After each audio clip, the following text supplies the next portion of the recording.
Assalamualaikum warahmatullahi wabarakatuh. Waalaikumsalam warahmatullahi wabarakatuh. Salam dan bahagia bunda-bunda semua. Terima kasih pada kesempatan kali ini bunda-bunda dapat menghadiri diseminasi dalam acara seri berbagi aksi nyata budaya positif, membangun budaya positif di lingkungan sekolah sebagai tugas pendidikan guru penggerak Angkatan 7 Kabupaten Demak.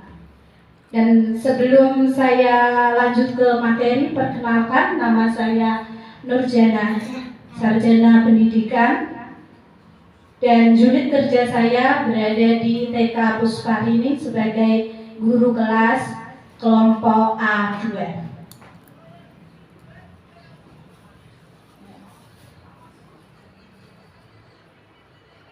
Pertama-tama kita harus mengenal dulu filosofi pemikiran KHD atau Ki Hajar Dewantara sebagai Bapak Pendidikan Indonesia, yaitu menurut beliau tujuan pendidikan adalah menuntun segala kodrat yang ada pada diri anak agar mereka dapat mencapai keselamatan dan kebahagiaan yang setinggi-tingginya, baik sebagai manusia maupun sebagai anggota masyarakat.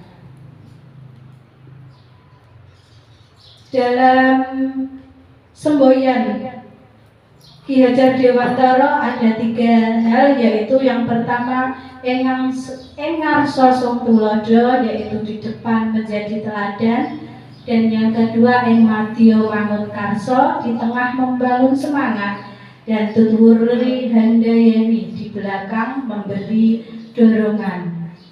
Pada kurikulum merdeka ini pendidikan lebih diarahkan pada memihak pada anak. Jadi kita harus berusaha untuk mengerti apa karakter dan kebutuhan anak mereka supaya belajar menurut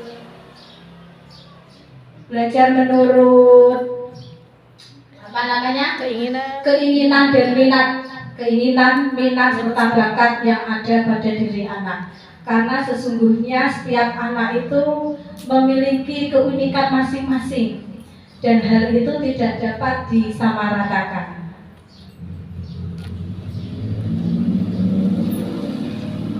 Dan selanjutnya yaitu peran guru menurut Ki Hajar Dewantara dalam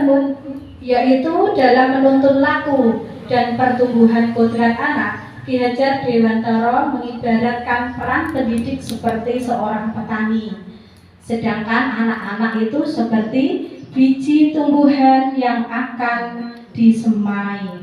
Bila biji tersebut ditempatkan di tanah yang subur dan mendapatkan perawatan yang baik dari Pak Tani seperti pemupukan, penghilangan hama, penyinaran yang cukup, dan pembersihan, maka biji tumbuhan tersebut akan tumbuh dengan baik. Begitu pula sebaliknya, apabila biji tersebut tidak dirawat, pastilah biji tersebut tidak akan tumbuh dan berkembang sebagaimana mestinya. Makanya hal ini menjadi tanggung jawab kita sebagai pendidik atau sebagai guru, bagaimana mengupayakan anak didik kita dapat tumbuh dan berkembang mencapai aspek perkembangan sesuai dengan usianya.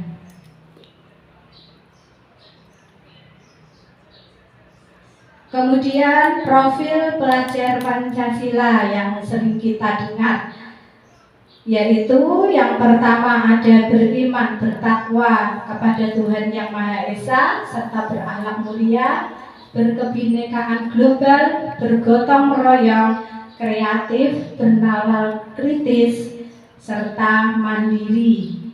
Jadi ada berapa ya bunda itu ya profil pelajar Pancasila? 6. Ada 6. Ada nyanyiannya kok bunda, sebentar.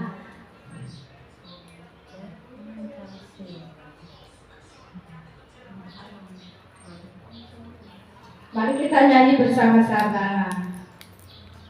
Pelajar Pancasila beriman dan bertakwa pada Tuhan yang esa dan berakhlak mulia, berkebinekaan global, gotong royong mandiri, kreatif dan bernalar kritis. Ulangi sama-sama.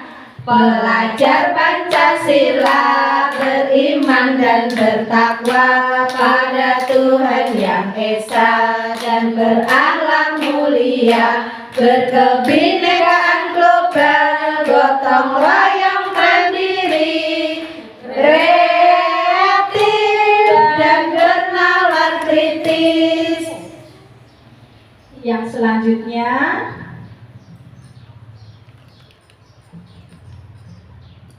untuk mencapai kebudayaan positif, kita harus mengetahui beberapa hal. Di sini ada 7 hal. Yang pertama yaitu perubahan paradigma belajar, yang kedua disiplin positif, yang ketiga motivasi perilaku manusia, yang keempat kebutuhan dasar manusia, yang kelima posisi kontrol guru, yang keenam keyakinan kelas, dan kemudian yang ketujuh segitiga restitusi. Mari kita kupas satu persatu dari ketujuh hal tersebut. Yang pertama, sebagai pembukaan dulu ya, Bun, untuk membangun budaya yang positif, sekolah perlu menyediakan lingkungan yang positif, aman dan nyaman agar murid-murid mampu berpikir, bertindak dan mencipta dengan merdeka, mandiri dan bertanggung jawab. Salah satu strategi yang perlu ditinjau ulang adalah bentuk disiplin yang dijalankan selama ini di sekolah-sekolah. Coba bunda semua, disiplin itu apa ya? Pasti yang di benak kita, kalau belum tahu disiplin itu pasti berhubungan dengan aturan dan hukuman. Nah, tetapi sebenarnya disiplin ini tidak seperti itu, Bun, tidak kaku seperti itu. Dan di era belajar merdeka belajar ini seharusnya bentuk hukuman itu dihilangkan, diganti yang lebih mendidik dan agar mereka tumbuh kesadaran dalam diri, bukan karena menghindari hukuman atau bukan karena menginginkan hadiah ataupun bukan karena mereka senang dipuji atau yang lain sebagainya.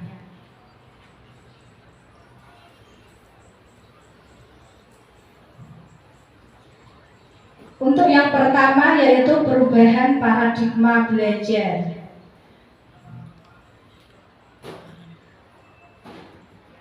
Sebagaimana yang dipaparkan oleh Dr. William Glasser dalam kontrol teori untuk meluruskan beberapa miskonsepsi tentang kontrol, yaitu yang pertama ilusi guru mengontrol murid, yang kedua ilusi bahwa semua penguatan positif efektif dan bermanfaat, kemudian ilusi bahwa kritik dan membuat orang merasa bersalah dapat menguatkan karakter.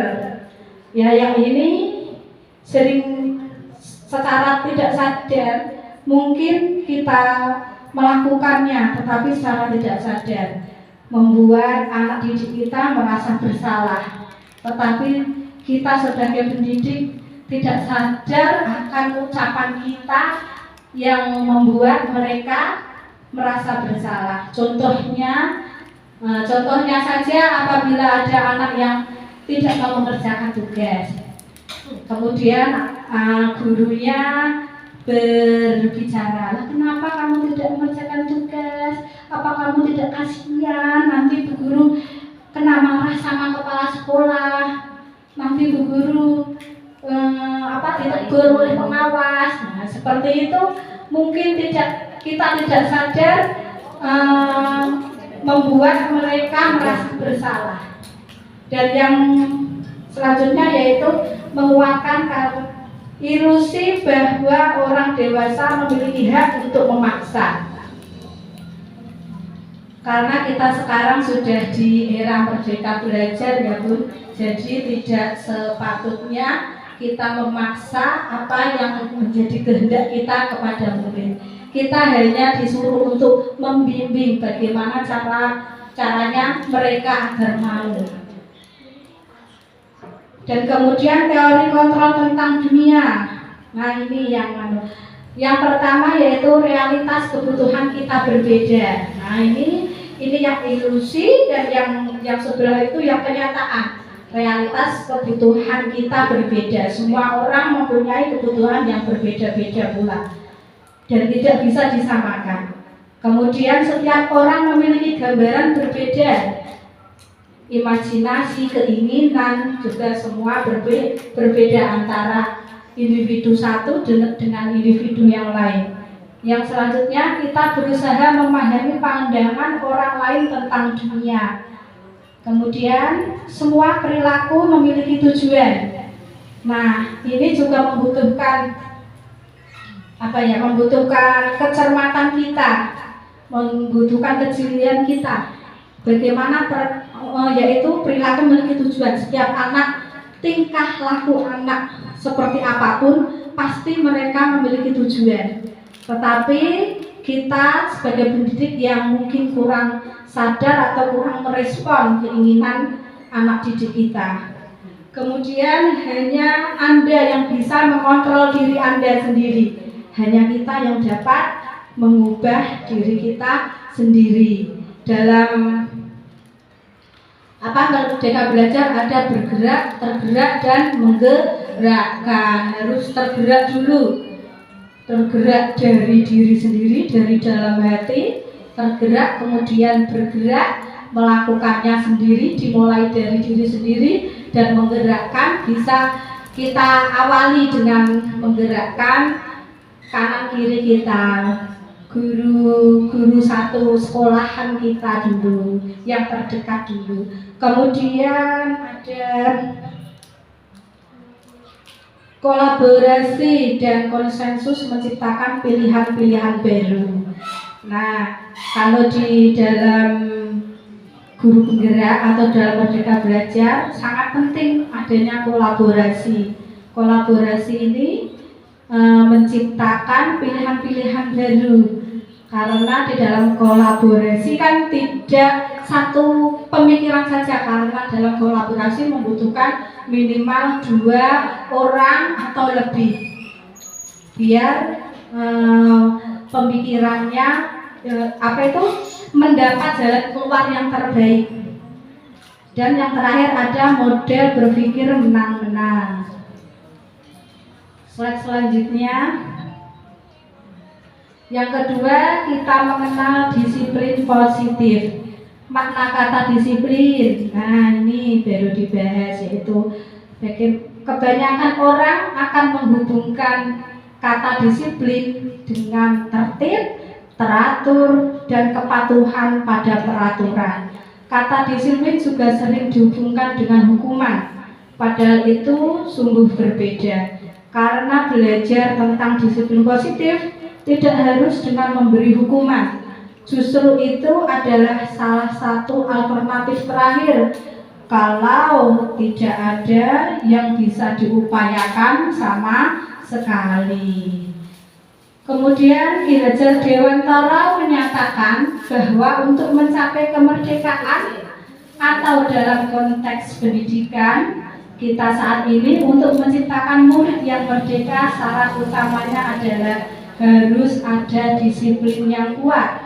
Disiplin yang dimaksud adalah disiplin diri yang memiliki motivasi internal atau intrinsik, yaitu motivasi yang berasal dari diri sendiri atau kesadaran kita sendiri, kesadaran anak didik kita sendiri. Bapak Pendidikan Ki Hajar Dewantara menyatakan bahwa di mana ada kemerdekaan, di situ harus ada disiplin yang kuat. Jadi disiplin di sini sangat penting keberadaannya. Ini beberapa contoh mengenai disiplin positif, yaitu ada disiplin mencuci tangan. Pasti setiap sekolahan sudah membiasakan anak didik untuk mencuci tangan. Terus kemudian ada budaya sopan, santun, dan salam. Setiap anak yang mulai dari berangkat, kemudian pulang, ataupun di rumah juga harus membudayakan sopan, santun, dan salam. Contohnya ini bersalaman sama bu guru mengucapkan salam. Kemudian juga ada budaya saling menghargai dan salam ketika masuk kelas. Di TK mungkin sudah terbiasa ada kegiatan awal, ada berbaris, berdoa, salam. Masuk kelas pasti semua melaksanakan. Dan kemudian juga ada budaya religius, berdoa sebelum dan sesudah pembelajaran. Pasti ini juga sudah diterapkan di lembaga kita masing-masing, mengawali segala sesuatu dengan doa. Apalagi kita tinggal di desa, di Kecamatan Gajah, Kabupaten Demak, dan Demak itu merupakan kota wali. Nah, jadi religiusnya kalau bisa ditonjolkan. Nah, kemudian yang selanjutnya yaitu mengenal tentang restitusi, yaitu menurut Diana Getsen dalam bukunya Restructuring School Discipline menyatakan ada 3 alasan motivasi perilaku manusia. Kenapa orang melakukan sesuatu atau kenapa anak bertindak sesuatu, pasti ada alasannya. Yang ketiga kita membahas motivasi perilaku manusia, yaitu ada 3 tadi. 1, untuk menghindari ketidaknyamanan. Ini adalah tingkat terendah dari motivasi perilaku manusia. Yang pertama itu untuk menghindari ketidaknyamanan. Dan yang kedua untuk mendapatkan imbalan atau penghargaan. Kemudian yang ketiga untuk menjadi orang yang mereka inginkan dan menghargai diri sendiri dengan nilai-nilai yang mereka percaya. Inilah yang disebut motivasi intrinsik. Ada 3. Yang paling baik menurut bunda-bunda yang mana? Yang pertama atau yang kedua atau yang ketiga? Yang nomor 3. Yang ketiga motivasi yang berasal dari dalam diri kita sendiri. Tidak yang pertama. Yang pertama menghindari ketidaknyamanan. Contohnya tadi menghindari adanya hukuman. Dan yang kedua untuk mendapatkan imbalan atau penghargaan atau hadiah. Dan yang ketiga ini motivasi yang berasal dari diri sendiri. Nilai-nilai yang kita percaya, nilai-nilai yang positif yang kita percaya, yang dilakukan setiap hari dan menjadi apa itu namanya, menjadi karakter atau menjadi kebiasaan positif. Kebiasaan positif. Menjadi kebiasaan positif kita setiap saat. Yang selanjutnya, yang keempat yaitu kebutuhan dasar manusia. Nah, ini ada contohnya. Nah, ini saya ambil dari contoh Bunda Dini karena satu sekolahan. Yaitu Bunda Dini, guru kelas di kelompok A1 TK Pusparini sedang bingung menghadapi ulah salah satu murid di kelasnya, yaitu yang bernama Hilmi. Beberapa anak di kelompok A1 telah datang dan mengeluh perilaku Hilmi yang sering meminta bekal makanan kepada teman-temannya dengan paksa. Anda jika Anda menghadapi situasi seperti Bunda Deni, apa yang Anda lakukan? Nah, kira-kira bagaimana, Bu? Kalau ada murid kita yang meminta bekal dengan paksa, kira-kira sikap kita bagaimana? Langsung melarang, langsung apa itu? Memarahi atau gimana? Kira-kira. Nah, ini menurut Anda kira-kira apa alasan Hilmi melakukan hal tersebut? Kira-kira itu alasannya Hilmi itu kenapa? Karena tadi kan ada teorinya, setiap perilaku itu memiliki tujuan. Setiap perilaku memiliki alasan. Nah, mari kita kupas bersama-sama. Yang selanjutnya, nah, kita mengenal kebutuhan dasar manusia. Ada berapa ya, Bu ya? 6. Ada 5 kebutuhan dasar manusia. Yang pertama yaitu kebutuhan bertahan hidup atau survival. Yang kedua ada penguasaan, yaitu kebutuhan pengakuan atas kemampuan. Dan yang ketiga ada kesenangan, yaitu kebutuhan untuk merasa senang. Yang keempat ada cinta dan kasih sayang, yaitu kebutuhan untuk diterima. Yang selanjutnya ada kebebasan atau freedom, yaitu kebutuhan akan pilihan. Yang selanjutnya, nah kita urai satu persatu dari kasus Hilmi tadi. Yang pertama yaitu kasus Hilmi tersebut, jangan kita langsung memberi keputusan. Iki mesti bocah ora sanggup bekal iki.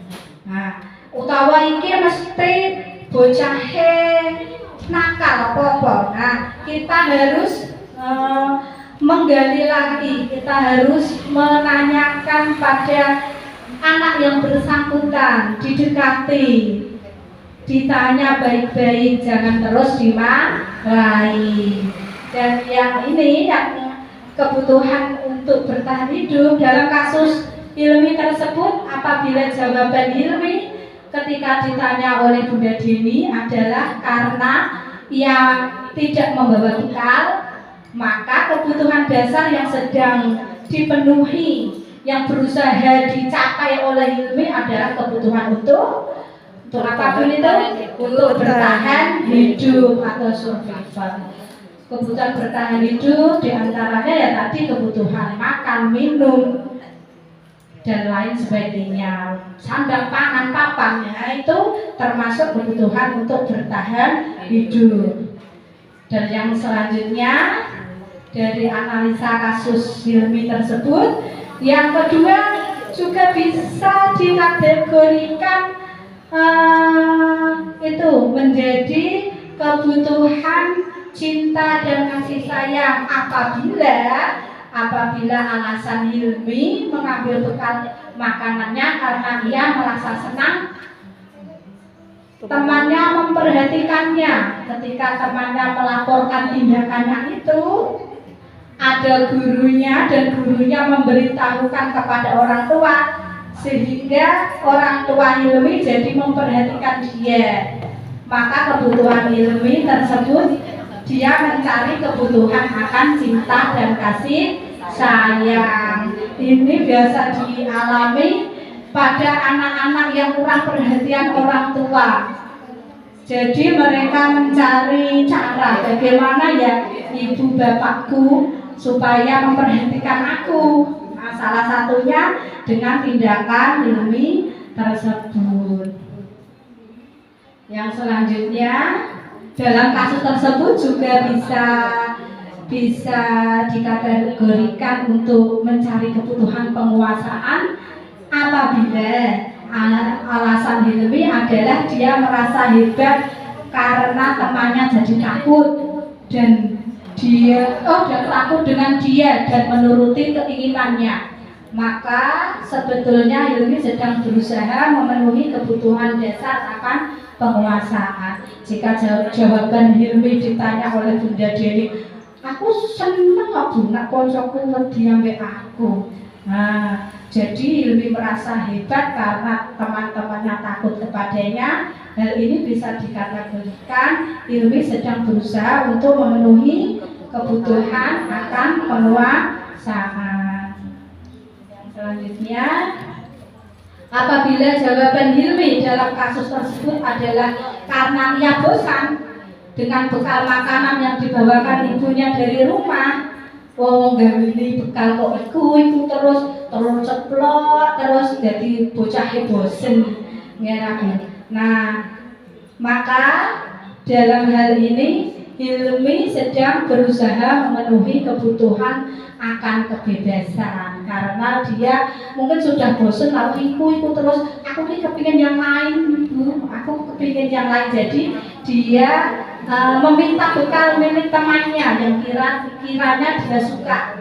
Nah, ini bisa dikategorikan dia sedang berusaha memenuhi kebutuhan akan kebebasan. Biasanya kan ibu-ibu sukanya memberi bekal yang mudah, gampang, dan tidak memikirkan apa kuwi anakku seneng, apa kuwi anakku ora seneng, sing penting tak gaweni teko omah. Ora reti-reti ya ning sekolahan jaluki ngene koncone.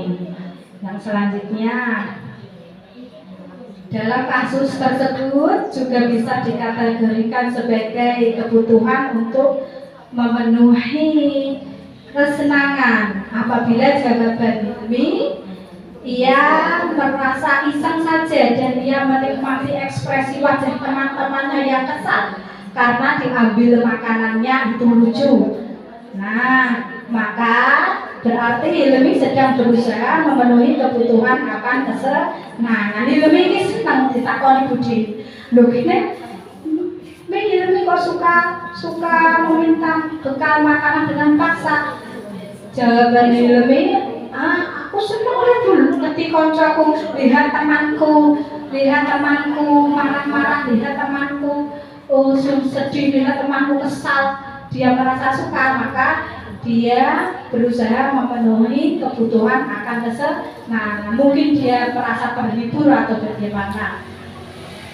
Yang selanjutnya poin 5 sudah selesai tadi dari kebutuhan dasar manusia. Berarti dapat disimpulkan setiap perilaku anak mempunyai alasan atau tujuan. Yang kelima yaitu posisi kontrol guru. Kita mengenal posisi kontrol guru. Posisi kontrol guru ada 5 macam, yaitu yang pertama penghukum, yang kedua pembuat orang merasa bersalah, yang ketiga teman sebagai teman, yang keempat monitor atau pemantau, yang kelima sebagai manajer. Nah, dalam 5 posisi kontrol ini tergantung bagaimana kita menyikapi posisi kita dalam memecahkan masalah tadi. Nah, tadi kan pasti setiap hari ada permasalahan pada anak didik kita. Tidak mungkin pada usia dini, usia anak PAUD lancar-lancar saja, nurut-nurut baik. Pasti setiap hari ada berbagai macam masalah. Nah, dalam mengatasi masalah tersebut, kita dapat memposisikan diri kita menjadi dapat dikategorikan kelima hal ini. Yang pertama yaitu penghukum. Seorang penghukum bisa menggunakan hukuman fisik maupun verbal. Hukuman itu tidak hanya diberikan secara fisik, ayo lari keliling lapangan, tetapi juga bisa secara verbal. Contohnya apa Bun kalau secara verbal? Marah-marah anak, dudukan anak. Ya, bisa bersikap kasar, marah-marah. Anaknya langsung dimarahi. Ya, berbicara keras dengan nada yang tinggi, dengan ucapan yang agak kasar, sehingga anak akan merasa sakitnya di hati. Di sini. Iya, mempengaruhi secara tidak langsung mempengaruhi psikologi anak. Dan yang kedua yaitu pembuat orang merasa bersalah. Yaitu pada posisi ini biasanya guru akan berusaha bersuara lebih lembut, membuat orang merasa bersalah. Suaranya lebih lembut tetapi juga nyelkitno, Bun. Nah, yo halus tetapi juga sakitnya tuh di sini karena ucapannya yang halus tetapi menusuk. Nah, contohnya ada anak yang apa itu? Memberantakan mainan, tidak mau merapikan mainannya kan dibuat bermain semaunya, tidak mau memberesi.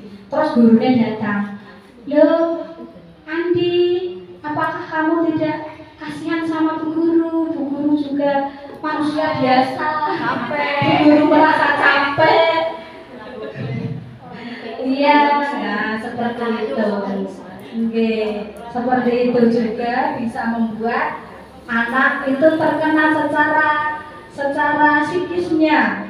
Mungkin kita tidak sadar. Jadi anak merasa bersalah dan dapat berakibat anak tersebut akan minder, tidak berani karena takut salah, sering diloke. Kita juga secara tidak sadar, saya juga begitu, Bun, secara tidak sadar berkata pada anak. Nah, yang menjadikan anak itu malah tidak berani, tidak salah. Nanti nak salah piye? Kira anak kita sendiri juga begitu. Nanti kalau salah piye Bu? Kok disini Bu Guru piye Bu? Kok nak ngene piye Bu? Nah, banyak kata piye itu yang bisa berakibat. Kemudian yang ketiga yaitu sebagai teman. Guru pada posisi ini tidak akan menyakiti murid, namun akan tetap berupaya mengontrol murid melalui persuasi.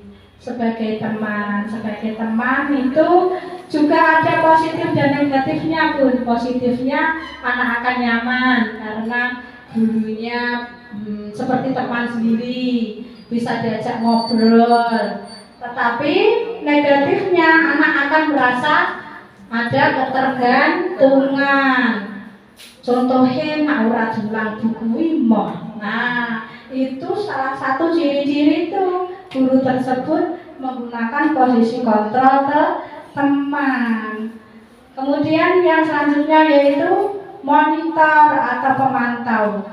Monitor berarti mengawasi. Pada saat kita mengawasi, kita bertanggung jawab atas perilaku orang-orang yang kita diawasi. Kemudian nanti dipanggil secara pribadi, ditanyakan kenapa kamu melakukan pelanggaran tersebut, apakah kamu tahu konsekuensinya? Kalau tahu konsekuensinya apa? Nah, sebagai monitor atau pemantau.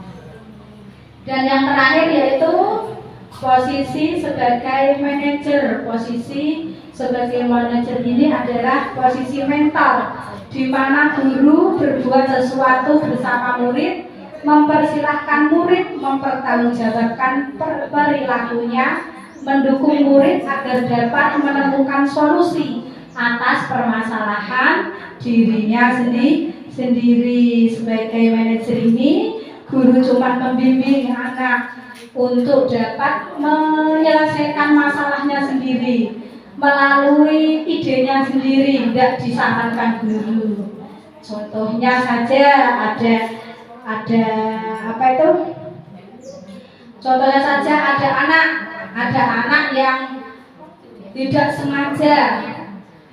sengaja menarik baju temannya kemudian kancingnya terlepas. Lah koncone wis ditarik iku mau terus nangis. Kemudian yang menarik terus ditanya Bu Guru, loh kenapa kamu bersikap kasar? Itu lihat temanmu menangis. Nah, temannya juga ditanya, dua-duanya kita tanya semua, dan kemudian guru cuma mengarahkan, nah, kalau seperti ini bagaimana sebaiknya? Nanti murid yang akan menentukan solusi dari permasalahan. Oh iya Bu, nanti saya akan berusaha memperbaiki kancing bajunya, supaya tidak menangis lagi. Nah, itu contoh posisi sebagai manajer. Dari kelima posisi ini yang paling baik yang mana ya Bu kira-kira? Manajer benar. Pembuat merasa bersalah, teman, monitor atau manajer. Nah, sebagai manajer, sebagai teman juga baik, tetapi ada nilai negatifnya. Anak akan merasa ketergantungan karena motivasinya masih dari luar, dari guru tersebut. Oh, betul, senang. Nah, tetapi kalau manajer ini motivasinya berasal dari dalam diri sendiri. Ini contoh dari 5 posisi kontrol. Nah, yang pertama yaitu identitas gagal. Nah, yaitu sebagai penghukum dan pembuat orang merasa bersalah. Nah, penghukum dan pembuat orang bersalah itu termasuk identitas gagal. Makanya lebih baik dihindari. Dan yang kedua, identitas berhasil atau sukses, yaitu sebagai apa tadi? Teman, terus pemantau, dan sebagai manajer. Yang paling baik sebagai manajer. Contoh dari percakapannya bisa kita lihat, yaitu guru berbuat, perbuatan guru sebagai penghukum biasanya menghardik, menunjuk-nunjuk, menyakiti, menyindir. Kemudian membuat orang bersalah biasa berceramah dengan mengatakan seharusnya ibu kecewa, seharusnya begini. Nah, kalau sebagai teman membuatkan alasan-alasan untuk muridnya, belo muridnya. Kemudian pemantau, menghitung dan mengukur. Menghitung tadi diingatkan konsekuensinya apa. Tapi setiap sekolah kan punya peraturan. Nah, punya aturan itu termasuk itu kalau dijalankan termasuk posisi kontrol pemantau. Oh, jika ada anak melanggar tata tertib ini, konsekuensinya ini. Nah, itu termasuk pemantau. Yang terakhir yang paling baik yaitu ada manajer, mengajukan pertanyaan-pertanyaan, memberi penguatan pribadi, mengingatkan keyakinan kelas, keyakinan yang diyakini. Kemudian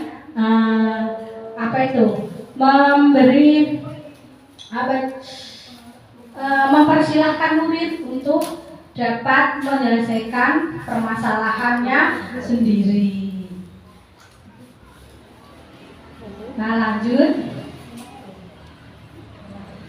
Yang keenam yaitu keyakinan kelas. Bagaimana Bu diteruskan atau as briefing dulu? Diteruskan? Lanjut. Ya, yang keenam yaitu ada keyakinan kelas. Setiap tindakan atau perilaku yang kita lakukan di dalam kelas dapat menentukan terciptanya sebuah lingkungan positif. Perilaku warga kelas tersebut menjadi sebuah kebiasaan yang akhirnya terbentuk sebuah budaya positif. Dari kebiasaan baik, contohnya saja tadi salam sapa, budaya 5S, ada senyum, salam sapa, sopan santun yang biasa dilakukan setiap hari. bisa menjadi budaya kebiasaan-kebiasaan baik yang dilakukan sehari-hari bisa menjadi budaya positif. Yang namanya budaya itu tidak diingatkan langsung, refleks. Oh, nak masuk kelas mesti ngucap salam. Oh, nak pedok gurune mesti memberi sapa. Oh, mesti terus salim. Tidak perlu ingatkan. Itu contoh, itu ciri sudah menjadi budaya. Apabila anak kok masih sering diingatkan, itu berarti belum menjadi budaya. Contohnya masih ada anak membuang sampah sembarangan, masih diingatkan, itu berarti belum menjadi budaya, masih dalam kategori kebiasaan baik.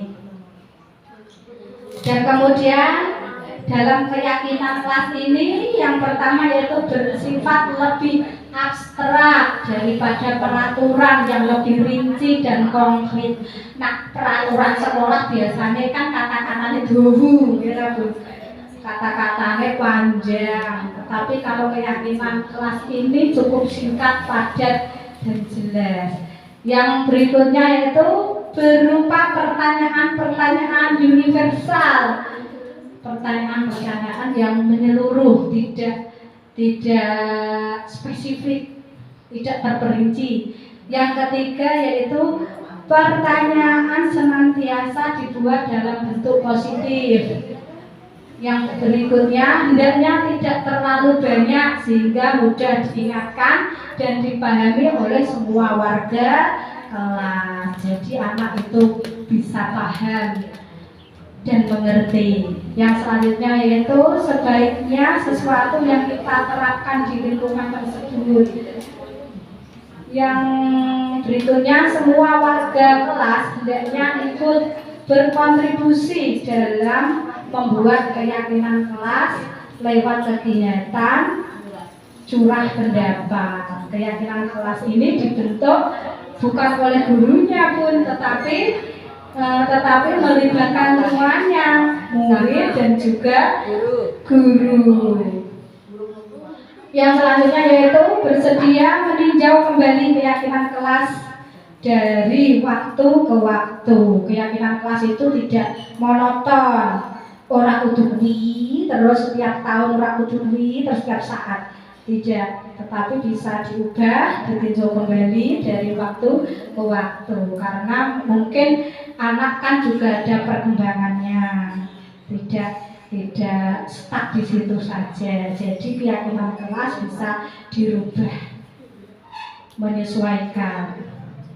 Yang selanjutnya, nah ini perbedaan antara peraturan dan keyakinan kelas. Kalau peraturan selalu, contohnya harus mengembalikan buku ke tempatnya. Keyakinan kelas cukup dengan tanggung jawab, dengan satu kata yaitu tanggung jawab. Nah, tidak bertele-tele, langsung universal, langsung menyeluruh. Tidak spesifik, tidak rinci. Kalau peraturan itu lebih rinci, kalau keyakinan kelas bersifat menyeluruh, cukup tanggung jawab. Terus ya, peraturan contohnya dilarang mengganggu orang lain. Keyakinan kelas kita ubah menjadi menghormati orang lain. Yang selanjutnya, hadir di sekolah 15 menit sebelum pembelajaran dimulai. Keyakinan kelas kita ubah menjadi menghormati orang lain dan berkomitmen. Terus dilarang melakukan kekerasan. Kalau keyakinan kelasnya bisa dibuat keselamatan, menghormati keselamatan atau menghormati orang lain. Yang selanjutnya dilarang menggunakan narkoba. Keyakinan kelasnya bisa menggunakan dengan kesehatan. Kemudian bergantian atau menunggu giliran, bisa bersabar, bisa juga menghormati orang lain. Terus ada jangan berdiri di kelas, jangan berlarian di kelas atau koridor, bisa kita ganti dengan keselamatan atau keamanan. mana dilarang kalau peraturan masih dilarang berlarian di kelas, tapi kalau keyakinan kelas kita ubah menjadi keselamatan atau keamanan, lebih universal, lebih menyeluruh, sehingga anak dapat bernalar kritis. Katanya sekarang kan harus aktif, kreatif, dan bernalar kritis. Kalau universal kan memang membutuhkan pemikiran, karena di situ titik poin kita, ya, supaya anak dapat bernalar kritis. Yang selanjutnya, nah ini contoh keyakinan kelas kelompok A, kelas saya yang dibuat bersama-sama. Yang pertama yaitu ada disiplin, yang kedua saling menghormati dan menyayangi, yang ketiga ada mandiri, yang keempat ada bertanggung jawab, dan yang kelima ada menjaga kebersihan. Karena anak-anak ini kan di tahap pembiasaan, di tahap belajar, jadi dikenalkan dulu hal-hal yang dasar dulu, kedisiplinannya mulai dibentuk, tapi pelan-pelan, tidak langsung bisa langsung disiplin semua ada. Terus yang kedua ada menghormati, menyayangi. Sekiranya ada anak yang bertengkar, kemudian kita ingatkan bagaimana keyakinan kelas kita ya, harus saling menyayangi dan sebagainya. Mana berikutnya mandiri juga seperti itu, harus semuanya belajar dikerjakan sendiri. Contohnya, kalau habis main harus dirapikan sendiri. Kalau anak masih diingatkan itu termasuk apa tadi? Kebiasaan baik. Masih menjadi kebiasaan baik. Tetapi kalau anak melakukannya secara spontan, tidak diingatkan, nah itu sudah menjadi budaya, sudah membudaya dalam diri mereka. Nah ini juga kita perlu bekerja sama dengan bunda-bunda di rumah, karena anak kan kebanyakan berada di rumah, di sekolah cuma 1,5 jam, cuma sebentar, dan makanya perlu adanya kegiatan parenting biar sama, biar relevan antara yang dibiasakan, yang dilakukan di sekolah dengan yang dilakukan di rumah. Kalau tidak sama ya seperti tadi efeknya, yaitu anak harus sering diingatkan. Yang selanjutnya, yang terakhir yaitu yang ketujuh, segitiga restitusi. Untuk membangun budaya positif, kita perlu melaksanakan segitiga restitusi. Apa itu segitiga restitusi? Segitiga restitusi adalah proses menciptakan kondisi bagi murid untuk memperbaiki kesalahan mereka, sehingga mereka bisa kembali pada kelompok mereka dengan karakter yang lebih kuat. Nah ini mengutip dari Gusen 2006 dalam LMS Guru Penggerak Modul 1.4 Budaya Positif. Nah apa yang ada dalam segitiga restitusi? Mari kita simak bersama-sama. Lanjut. Nah ini segitiga restitusi. Ada validasi kebutuhan, menanyakan keyakinan, kemudian menstabilkan identitas. Menstabilkan identitas, setiap orang pasti pernah melakukan kesalahan. Kamu bukan satu-satunya yang pernah melakukan ini. Itu termasuk menstabilkan identitas. Terus validasi kebutuhan, kamu tentunya punya alasan mengapa melakukan hal itu. Ditanya dulu, anak ditanya secara pribadi oleh guru, apakah cara yang lebih efektif untuk mendapatkan apa yang kamu butuhkan. Validasi kebutuhan itu ditanya kebutuhan murid tersebut secara pribadi. Kemudian ada menanyakan keyakinan. Nah, nilai-nilai apa yang telah kita sepakati bersama tadi?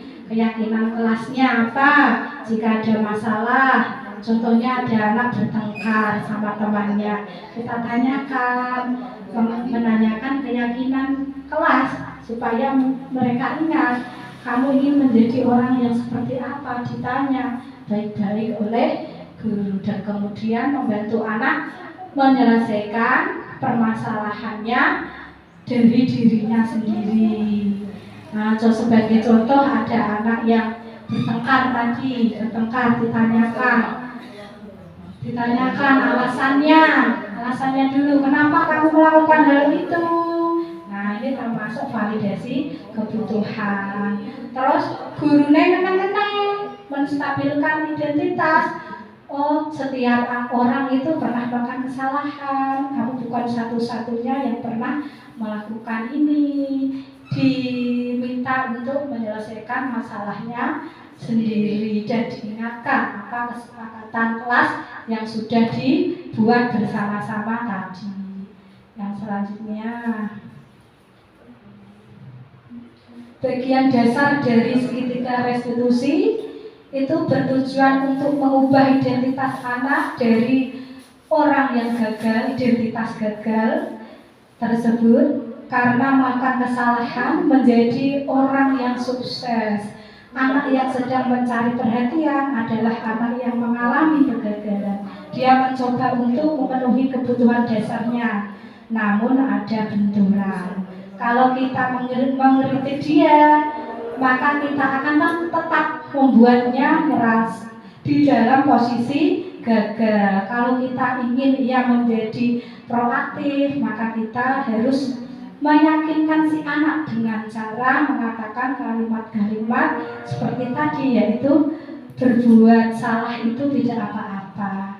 Tidak ada manusia yang sempurna. Saya juga pernah melakukan kesalahan seperti itu, tetapi kita harus berusaha untuk memperbaiki kesalahan yang kita lakukan. Diingatkan tadi tentang apa tadi? Keyakinan kelas yang disepakati bersama, dan membimbing anak untuk menyelesaikan permasalahannya sendiri, sehingga hal tersebut akan memacu motivasi secara intrinsik atau motivasi berasal dari dalam dirinya sendiri.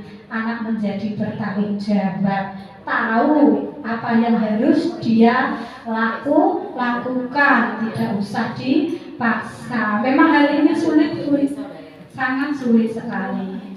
Apalagi kita sebagai pengajar di PAUD, nah yang harus ekstra berusaha kuat supaya anak didik kita menjadi paham dan mengerti dan tercipta belajar mandiri sesuai dengan profil pelajar Pancasila. Ayo dinyanyikan lagi profil pelajar Pancasilanya. Sama-sama.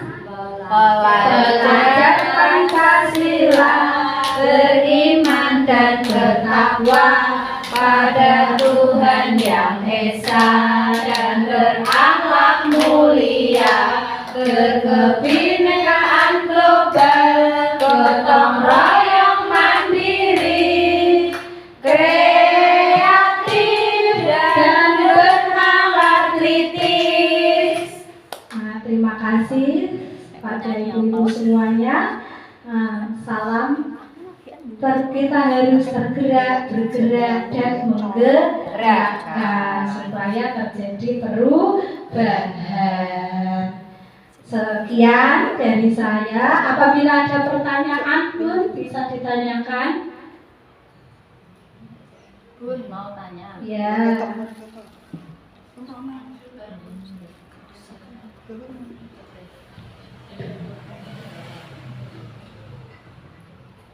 Assalamualaikum warahmatullahi wabarakatuh. Waalaikumsalam warahmatullahi wabarakatuh. Gini Bunda, saya mau bertanya karena itu di sekolahan saya itu ada anak itu yang susah diatur. Bagaimana solusinya untuk biar anak itu bisa patuh sama bu guru gitu. Terima kasih ya Bu. Ya, terima kasih. Sama-sama. Ya, pertanyaan yang bagus yang sering kita hadapi dalam kehidupan sehari-hari sebagai pendidik, yaitu bagaimana anak menjadi apa tadi? Anak yang susah diatur menjadi patuh. Tetapi kita kembali kepada tadi teorinya kebutuhan dasar manusia, yaitu kita dekati dulu, ditanya kenapa nak kamu melakukan hal itu. Nah, kita lakukan dengan tadi solusinya segitiga restitusi. Yang pertama apa itu? Dicari tahu alasannya. Nah, yang kedua ada menstabilkan identitas. Nah, dan juga mengingatkan adanya keyakinan kelas. Kita tanya dulu, didekati dulu, kira-kira kebutuhan dasar apa yang mereka cari, pasti ada alasannya. Kita kembali lagi pada teorinya. Nah, memang teori perlu dipraktekkan. Nah, didekati dulu kenapa mereka melakukan hal itu, ditanya dulu, nanti dicari solusinya bagaimana, diajak bicara. Kalau di PAUD memang agak sulit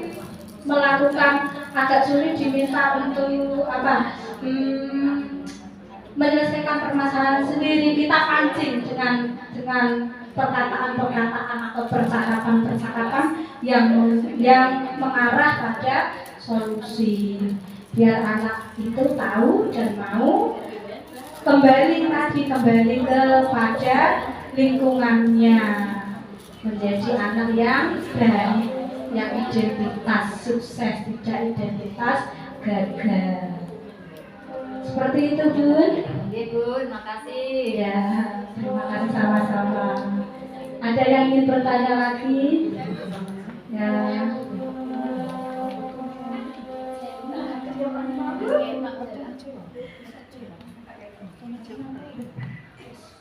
Ya, saya mau bertanya.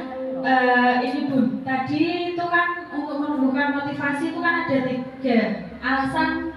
Menumbuhkan motivasi itu ada 3 kalau nggak salah tadi ya Bun. Yang pertama itu pokoknya yang kedua itu karena ingin dipuji. Yang pertama karena menghindari ketidaknyamanan, yang kedua ingin dipuji, yang ketiga karena diri sendiri. Saya tanyanya itu gini, gimana cara kita itu menumbuhkan motivasi anak itu secara mandiri yang ketiga tadi? Bagaimana cara kita agar anak itu sadar kalau bisa memotivasi diri sendiri untuk disiplin mandiri tadi loh, disiplin secara sesuai dengan hati anak. Bagaimana kita menumbuhkan cara itu? Karena kebanyakan yang terjadi di kita itu anak pasti disiplinnya itu karena kita suruh, karena kita perintah, karena kita marahi dan lain sebagainya, seperti itu. Terima kasih. Terima kasih atas pertanyaan dari Bunda Erli, yaitu bagaimana kita bisa menumbuhkan motivasi secara intrinsik atau dari dalam diri sendiri. Nah, kita untuk menumbuhkan motivasi dari dalam diri memang diperlukan adanya niat juga kemauan terutama dari pendidik dulu ya Bun ya, karena anak itu kan masih istilahnya masih polos, jadi perlu bimbingan. Nah itu kita bisa melaksanakan tadi, yaitu sebagai memposisikan diri kita sebagai memilih posisi yang mana. Nah tadi ada penghukum, ada pembuat merasa bersalah, ada teman, ada pemantau, dan ada manajer. Nah, yang membuat anak dapat motivasi secara dari dirinya sendiri, yaitu kita harus memposisikan diri kita sebagai seorang manajer, sebagai